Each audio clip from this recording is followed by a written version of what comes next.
black-robed Nevada tyrant, judge, was just assaulted in court immediately after she denied a defendant's request for probation in a Clark County District Court. And what a dramatic assault it was. This guy could have been somebody on an Olympic track and field team. The way he cleared the judge's desk with a single leap was something to behold. Representatives for the Clark County Court said in a statement, defendant Deabra Redden was in the Las Vegas courtroom on Wednesday to be sentenced on a charge of attempted battery with substantial bodily harm. And apparently, Redden has a rap sheet that's longer than his vertical jump is high.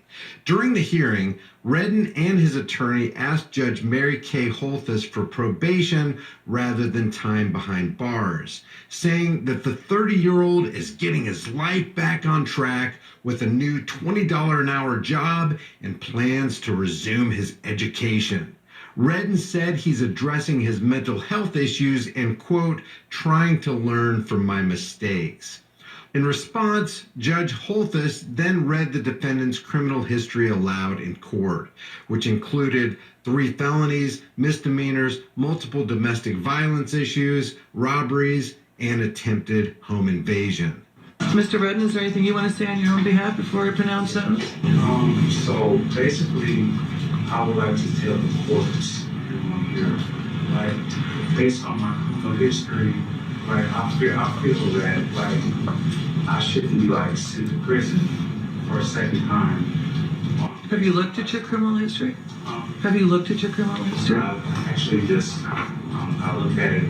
You lived it, I suppose. I just looked at it, yeah. Yeah. And, 3 felonies, a gross, 9 misdemeanors, multiple DVs. Got a lot going on, sir. Yeah. I just figured battery on a protected person, robberies, attempt home invasion. I just figured I'm in a better place in my mind, my mental health, I have a support system. I just got hired as a teamster for the union, making $2 an hour. And the reason behind every single domestic violence, I've been dealing with mental health, and I didn't know that I was dealing with mental health. And they put me in mental health court, and I still didn't know that I had a mental health problem. And so it was August 2022 when I realized I have a problem with this. And having a dictionary and understanding myself, getting to know myself a little better, and applying it to my personality, and having an empathy at that moment. Those instances, and just trying to learn from my mistakes, And I feel like I shouldn't be sent to prison, but if it's appropriate for you, then you have to do what you have to do. But I figured that, if I'm in a better place in my life, I'm not doing drugs, I'm not out there committing crimes now, and I feel like I should be given a shot because I'm in a better place than I was then, so, but that's, I'm a person who never stops trying to do the right thing, no matter how hard it is. And I just, and I'm trying, and I never give up trying to do the right thing. I know I'm not a rebellious person. I don't want to be standing here. I want you to have to, sit up here and waste your time as well.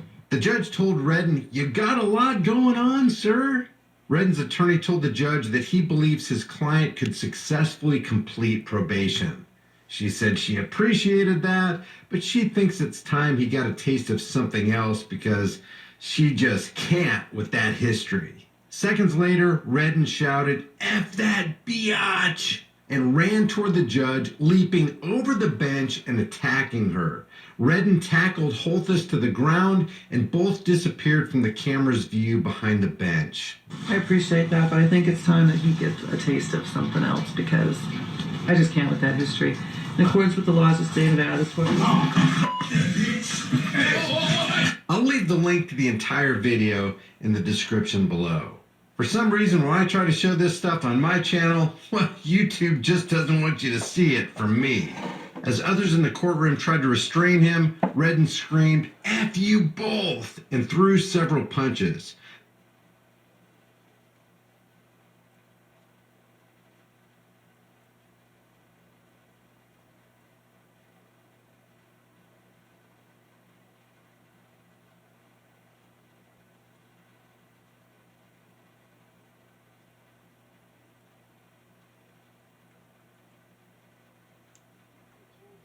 going to violate your rights if I don't like what you're saying or what you're doing.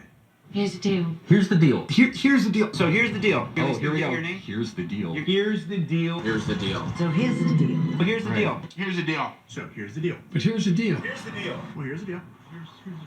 But here's the deal. Here's the deal.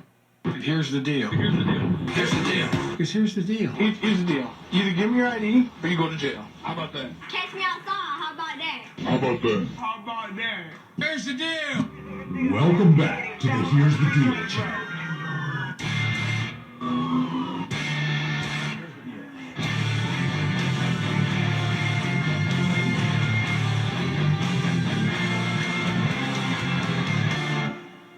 Freedom is important, and hypocrisy, inconsistency, and a veering away from the principles of liberty have to be exposed.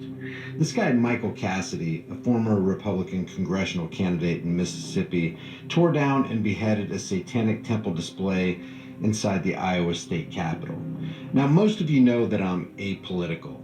I oppose Democrats for the same reason I oppose Republicans. Politics is a game concocted by the money masters to keep the ignorant in the hamster wheel of tribal infighting for the sole purpose of pacifying and controlling them in the interest of increasing state power.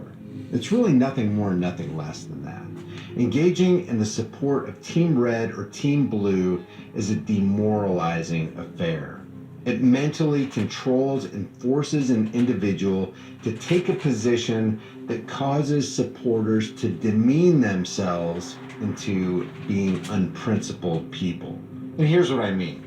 Republicans claim they care about the freedoms articulated in the First Amendment. And when anyone violates the First Amendment by attempting to censor things they like, they cry loudly that they have the freedom to do or say what they're saying and doing. Ironically and sadly, the Democrats do the same thing while supporting what they favor. But then, when one of their own clearly violates two First Amendment freedoms, that's the freedom of speech and the freedom of religion, they applaud and cheer. Listen to this portion of a Michael Cassidy interview by the Christian Broadcasting Network. You've ignited quite a debate, right? Even among Christians, you've got two sides of this. People who are saying people should be praising you for this and celebrating you because you have taken down a symbol that honestly shouldn't be there. Even if there's a holiday argument, it's interesting to note that the Satanists aren't. By the way, these Satanists, the Satanic Temple, is an atheist group. Technically, which is interesting, and that's a whole other conversation. But there's no Christmas celebration happening here, right? This is the time of year we celebrate Christmas, and so that symbol has nothing to do with Christmas. The other side will say, well, we shouldn't be destroying property, we shouldn't do this, and you have to allow more free speech, not less, right? So how do you respond to that debate that you've ignited with this? I think that it's the wrong debate to have. That it's extremely simple. That there can be. We could talk about this for hours, for days. There are people that are much more intelligent than I am, much more well versed in making good Christian, good legal arguments. But it really boils down to God is good and deserves praise, and Satan is evil and does not deserve praise. And it's not they're not equal.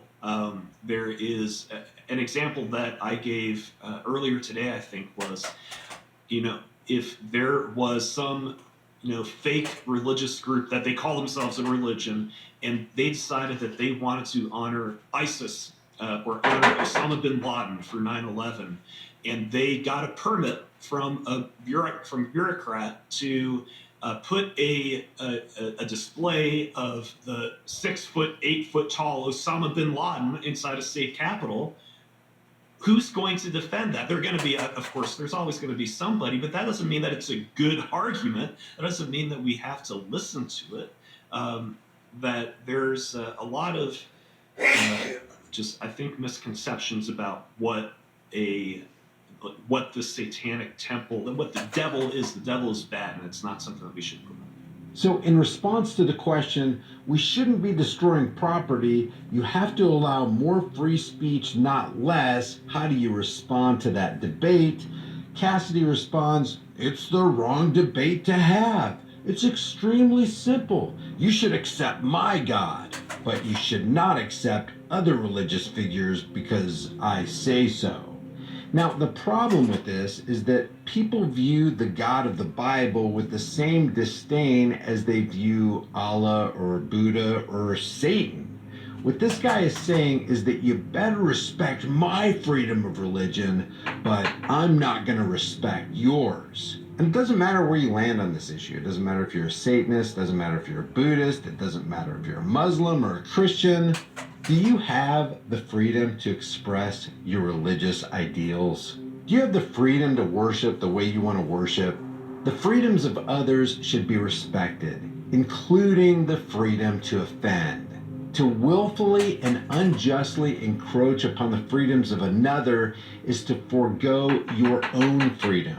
And that's what CBN and Michael Cassidy are doing. Jesse Waters from Fox News also had this guy on, but never addressed the seriousness of the double-edged sword and the double standard of being inconsistent on upholding the First Amendment, and in fact being hypocritical by violating the First Amendment. What's interesting about this is that the freedom of speech and freedom of religion haters come out of the woodwork in the comments section under this video.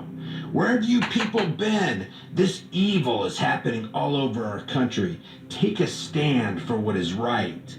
Meaning, stand against and violate anybody who does something you don't like. The thought that state officials would allow this is disgusting. Well, in reality, state officials are disgusting because they work for the religion called the state, which also violates our rights daily as they steal our money. Michael Cassidy, millions stand with you. Stand against evil and wickedness. Praying for you, Iowa politicians. So it's a stand against evil and wickedness to disrespect the principles of religious freedom? All Iowa politicians need to be voted out. Spoken like a true servant on the plantation. Now, Jesse Waters is confronted with an interesting statement by a guy named Lucian Graves, who's a spokesman for the Satanic Temple. If Satan's evil, why should kids be in an evil club? Well, obviously we don't view Satan as evil, and it really doesn't matter to us what your mythology is surrounding Satan. You need to ask yourself if your distaste over us identifying as Satanists is strong enough that you would abandon the principles of free speech and religious liberty. Waters never addresses this and won't address it because it exposes his hypocrisy. It's a good question. Is your hatred for what someone says or does strong enough for you to abandon the principles you say you cling to? And in the case of a lot of people who call themselves Christians, the answer is yes. Speech and religious freedom is the cornerstone of liberty. Liberty is life. If you applaud the removal of those freedoms and liberties, you're applauding the removal of life itself, even the removal of your own life. George Washington said, "If freedom of speech is taken away, then dumb and silent we may be led like sheep to the slaughter." On the other side of the political spectrum, all the Young Turks could do is mock the fact that the Republicans got trolled by the Satanists. Nobody on the left or the right is addressing the hypocrisy that's being promoted here. Each side is basically saying, it's okay to violate the freedoms of another if you don't happen to like how they're using their speech and religious freedoms. So where does it stop? The answer is, it doesn't. What we've got here is full-scale censorship. Censorship that's being applauded by Democrats and Republicans. This incident in the Iowa State Capitol reveals the true problem with America. People only respect the position and the view that they themselves hold. If somebody says something or does something they don't like, they embrace the tyrannical position of violating the will of other people. And it's a tyrannical boomerang that will come back and knock them on the head for the exact same reason. I mean, either you hate tyranny or you don't. In our stand against tyranny, make sure you're not becoming a tyrant yourself by trying to silence somebody simply because you don't like what they're saying. If you believe in freedom of speech, you believe in freedom of speech for views you don't like. Every single tyrant from Goebbels to Hitler to Stalin to Mao Zedong were all in favor of speech for views they liked. If you're in favor of freedom of speech and religion, that means you're in favor of freedom of speech and religion precisely for views and religions you despise. Freedom of speech and religion is for everybody or it's for nobody. As much as you may hate what somebody else believes, there are thousands of other people who equally hate what you believe, and for the same reasons. Just remember, when you have something to say, there's always somebody somewhere with a very good reason to stop you from saying it.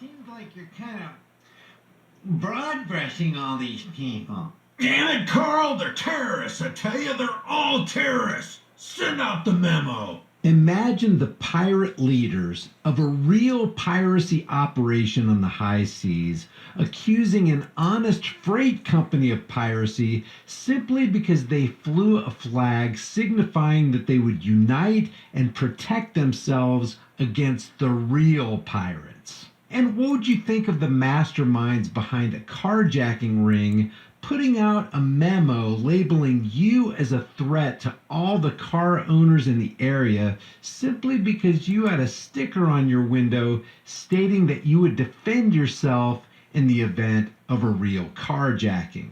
What if one of the largest known criminal organizations and domestic terrorism units in the country distributed a guide labeling all of us Americans, as domestic terrorists simply because we resisted their criminal activity? Well, that's exactly what's happening. We know about the embarrassing criminal history of the FBI, CIA, DEA, TSA, ATF, and all the alphabet soup agencies. We know what their pattern is. We know how they operate, and we know there are a lot of victims they've left in their wake, destitute, imprisoned, and even murdered. Innocent people who just wanted to be left alone, like Randy Weaver and his wife, and like the Branch Davidians, as just two of many examples of those who were murdered in cold blood while these same agencies run drugs, plot more murders, deprive people of their rights under the color of law, conspire against American freedoms, invade the homes of innocent people, and steal billions of dollars in cash, and seize property under their civil asset forfeiture schemes. And this doesn't include the system of economic terrorism set up through so-called traffic law. From the practical, demonstrable standpoint, agencies like the FBI are the true enemy of the American people as they routinely violate their oath to serve us and protect our rights. Their occupation centers around trampling the Constitution as they violently impose their will on peaceful, innocent Americans. So when it comes to the release of this Federal Bureau of Investigation Domestic Terrorism Symbols Guide, one can't help but chuckle at the insanity, the perverted irony, and the brazen hypocrisy of such a guide. In the guide summary, we're met with the words, The following symbols are used by anti-government or anti-authority violent extremists, specifically militia violent extremists, MVE. Let's just slow it down and try to digest this convoluted pig slop, shall we? We all know that governments are clear terrorist groups specializing in the theft and violence of the people they claim to serve. History shows us that government is just a euphemism for an organized criminal cartel. So it's laughable that they who practice criminality and violence would call anyone else an anti-authority violent extremist. Professional propagandists themselves, they have the gall to write, MVE symbols are often found on propaganda, online forums, memes, merchandise, group logos, flags, tattoos, uniforms, etc. Widespread use of symbols and quotes from American history, especially the Revolutionary War, exists within MVE networks. Historic and contemporary military themes are common for MVE symbols. But then they say, the use or sharing of these symbols alone should not independently be considered evidence of MVE presence or affiliation or service as an indicator of illegal activity, as many individuals use these symbols for their original historic meaning or other nonviolent purposes. What's so funny about this is that their original historic meaning is exactly what the FBI has a problem with. Groups of people like Sam Adams, Thomas Jefferson, and all their pals were sick and tired of being pushed around by an out-of-control, bloated government. So naturally, they viewed their government as sinister and decided to unite against it. They even saw fit to write down and detail their departure from such a government in the Declaration of Independence. Whenever any form of government becomes destructive of unalienable rights, it is the right of the people to alter or abolish it. Abolish government. Imagine that. And to institute new government, laying its foundation on such principles and organizing its powers in such form as to them shall seem most likely to affect their safety and happiness. So even the original historic meaning is condemned and criminalized by the FBI. Here are the symbols that the extremist domestic terror cell known as the FBI is on the lookout for. And those who use these symbols are seen by them as militia violent extremists. The Boogaloo flag, the anarcho-capitalism flag represented by black and yellow, an ideology held by some MVEs advocating the state be eliminated or minimized and that public services be provided by private companies competing in a free market. If the FBI, which is a state agency, is opposed to minimizing the state and fostering a free market climate, what does that say about them? The Punisher skull and warrior culture symbolism. And how about this? 2A every day. MVEs justify their existence with the Second Amendment due to the mention of a well-regulated militia, as well as the right to bear arms. Just let it be known to everybody in America that you are seen as a violent extremist because you recognize and propagate the right to keep and bear arms. Molon Labi is condemned. The black flag is condemned. The Gadsden flag is condemned.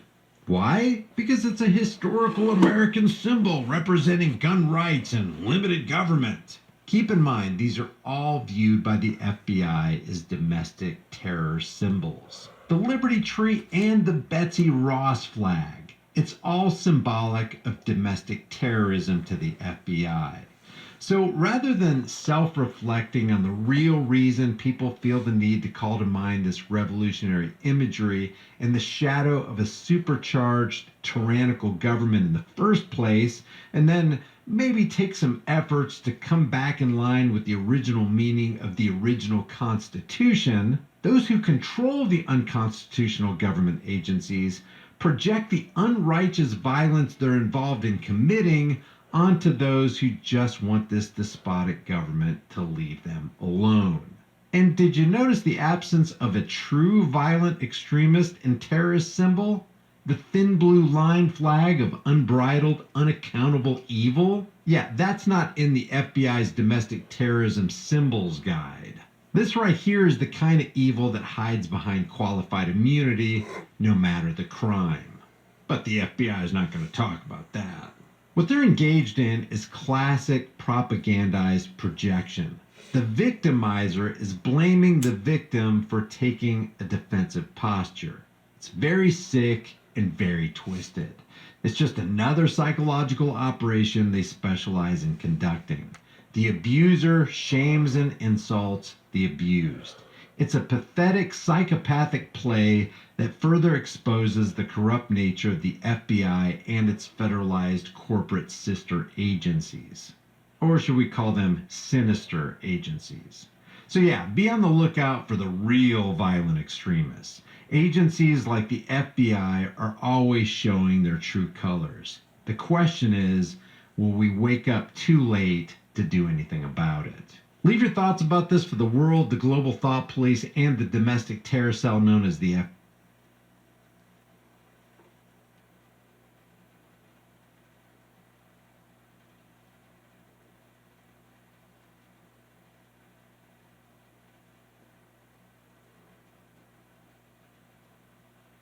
Okay, this is a real quick video just to talk about two things. The National Sheriff's Association and this thing called civil asset forfeiture, which is just a euphemism for you don't have any dang rights in this country to personal property if the sheriffs say you don't. Now, I want to show you one thing real quick. This right here is Sheriff Jim Skinner. Jim Skinner wrote this letter to Dan Quick Draw McGraw Red Flag Law Crenshaw about H.R. 1525, which seeks to curtail police power as it relates to civil asset forfeiture. And this letter, written by Sheriff Jim Skinner from Texas, tells Dan Crenshaw how he should vote against H.R. 1525, which curtails their power as it relates to civil asset forfeiture, bemoaning the fact that we won't have the power to railroad our fellow Americans. But he doesn't actually put it like that, because he says, hey, we need to keep Americans safe from the Mexican drug cartels. If you take away our power for civil asset forfeiture, then you're going to basically hamstring us and tie our hands behind our backs, and we won't be able to fight the Mexican drug cartels. Well, guess what? Every instance of civil asset forfeiture, every horrific story that I can pull up on the internet doesn't have anything to do with combating Mexican drug cartels. But you know what it does have to do with? It has to do with picking out Americans and treating them as though they are guilty before they get a chance to prove themselves innocent. And we are talking about taking vast amounts of cash. If you do the research from 2003 to 2018, over 63, not million, $63 billion of assets have been taken from the American people under the auspices of, we believe that this property, this car, this house, this amount of cash was involved in some kind of a drug crime. So we need to relieve you of it, and we need to put it into our vaults. Even to the point of, I can't remember what year it was, 2017 or 2018, the FBI, it was March of 2021. The FBI raided this thing called U.S. Private Vaults in Beverly Hills. Over 1,400 people had safe deposit boxes in this vault, and the FBI took over $83 or $86 million worth of assets, including family heirlooms, gold jewelry, diamonds, cash, you name it. Everybody got their safe deposit boxes raided just because U.S. Vaults was involved in some kind of money laundering scheme. Most of the people who had their safe deposit boxes in U.S. Vaults had nothing to do with the money laundering scheme. So the thing that I'm learning is that there are some types of evidentiary standards used in the burden of proof analysis, and there are three of them.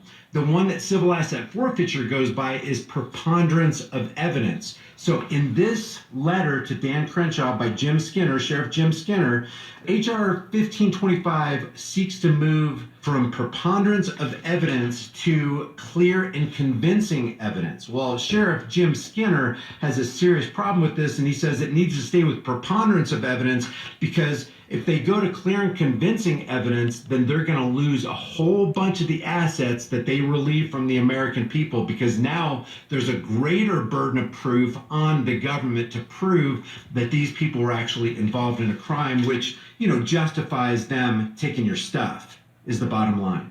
So the two things that I want to talk about in this video, and I want to do, and you let me know if you want me to do this, but what I aim to do is do a longer video talking specifically about the Sheriff's Department and the evils, the ever-present evils of civil asset forfeiture and how it literally ruins people's lives. So I constantly hear, hey, the Sheriff's Department, it's basically our saviors. That's the elected officials that should step between you and the federal bureaucracy who wants to take your stuff. This sheriff literally says that he represents, I don't know if you can see that, 3,086 sheriffs across the nation. And I did a light bit of research on Google here and asked, are there any sheriffs that stand up against civil asset forfeiture? I'm not even talking about deputies. Are there any sheriffs in any county? There's 3,143 counties in the United States and 3,081 sheriffs. And this guy says he represents 3,086 sheriffs. I only found that there's 3,081, so I don't know if 5 more got added or whatever.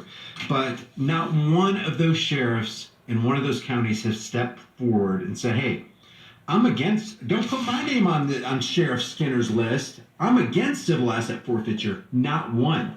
And we're not talking about police department or police chiefs. We are talking about sheriffs who took the oath, and they're the ones who are supposed to have the legitimate constitutional power to protect your right to be secure in your person, houses, papers, and effects. In other words, be secure in your property. If it's true that Sheriff Skinner represents 3,086 sheriffs, we got a serious problem, because that means every one of these sheriffs thinks it's okay to steal your money so that we can protect the people from the Mexican drug cartels. What did Benjamin Franklin say? If you give up a little essential liberty for politically promised or sheriff promised security, we're going to protect you from the Mexican drug cartels, then you deserve neither liberty nor security. If you desire to be ignorant and free on this kind of thing, specifically with civil asset forfeiture, you desire something that never was and would never shall be. I mean, this runs all over me. So there's a couple types of evidentiary evidence, like I said, preponderance of evidence, clear and convincing evidence, which is a weightier standard, which is what H.R. 1525 seeks to go to, that Sheriff Skinner's got a serious problem with. And then the last bit is evidence beyond a reasonable doubt. Civil asset forfeiture declares you guilty, and you have to prove your innocence.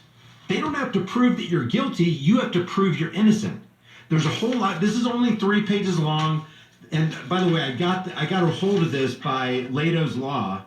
And when I listened to what he had to say, I did a little bit of digging. There's a lot that has to be said about this, and I want to try to distill it in about a 10, 12, max 15-minute video. But everybody needs to see this video. And I will show you stories of innocent people where the seizure of their assets had absolutely nothing to do with any kind of drugs. Oh, you want to hear another crazy statistic? They could literally... I was going to point out some femininity right here.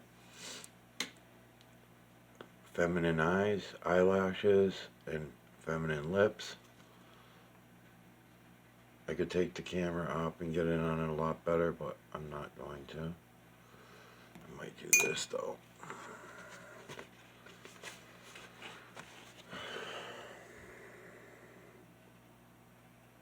Yep.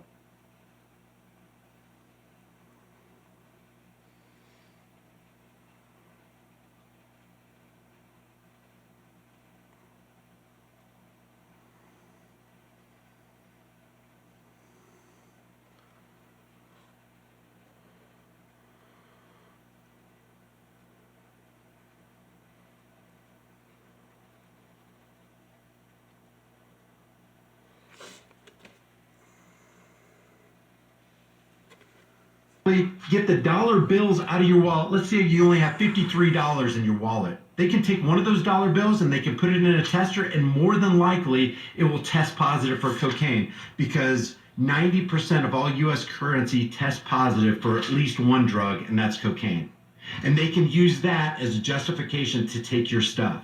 You can take the dollar bills out of the cop's pocket who just took your property because your dollar bills tested positive for cocaine, and his dollar bills will test positive for cocaine. You can't win on this thing right here. You're not innocent until proven guilty in America. This isn't land of the free, home of the brave. This is land of the fee, home of the slave. So if you want me to do a video on this that's more in depth, there's Jim Skinner's signature right there. He is the treasurer and chair of Government Affairs Committee for the National Sheriff's Association, which boasts 3,086 sheriffs in the United States.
Yeah, I'm a cop. I don't consent to your lawful order.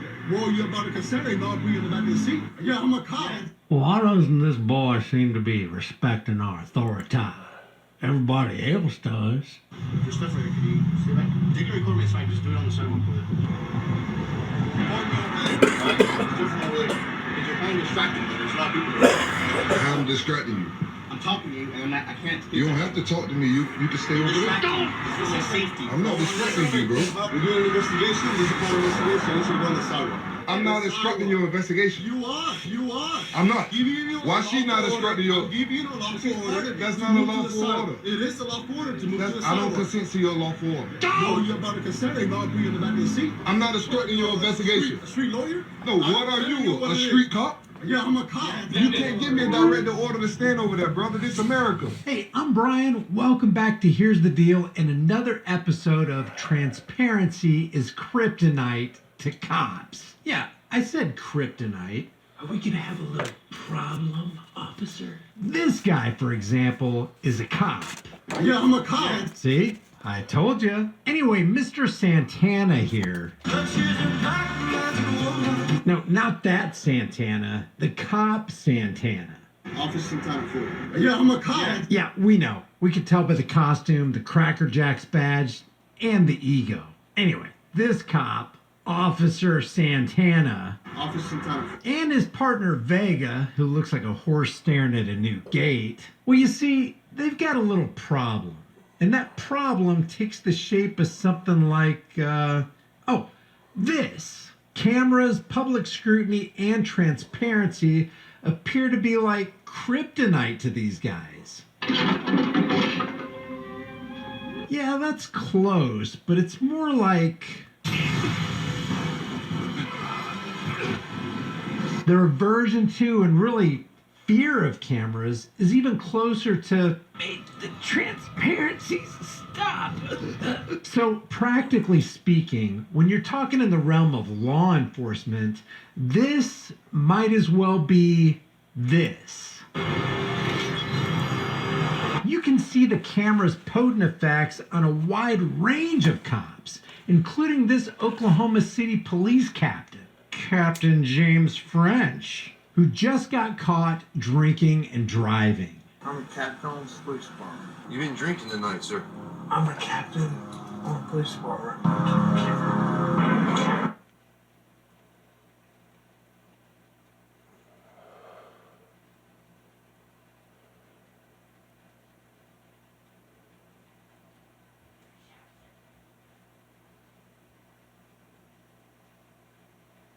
Here are some simple rules to follow if you ever want to successfully navigate the treacherous waters of the injustice system and American policing.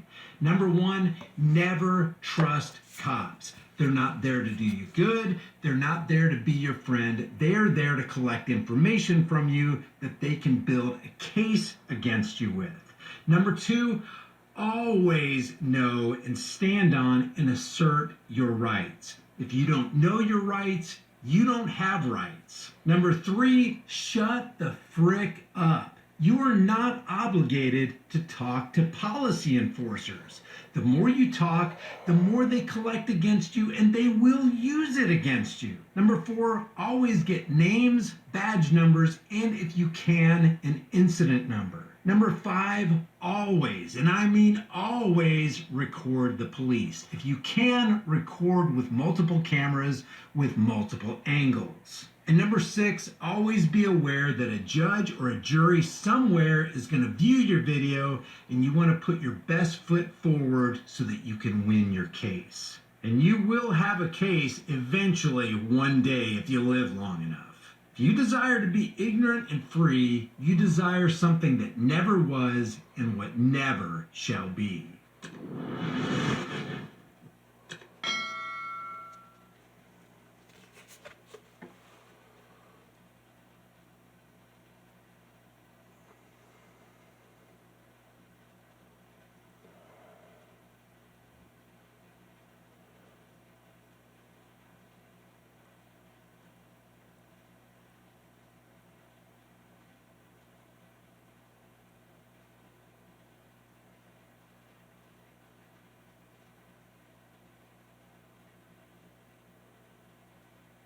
I want to talk about this because, well, for a couple reasons. Number one, Alex Jones is trending like crazy on Twitter, now known as X, and I'm getting a lot of messages and emails asking me what I think about Alex Jones. It really kind of doesn't matter what I think about Alex Jones. The guy's popular.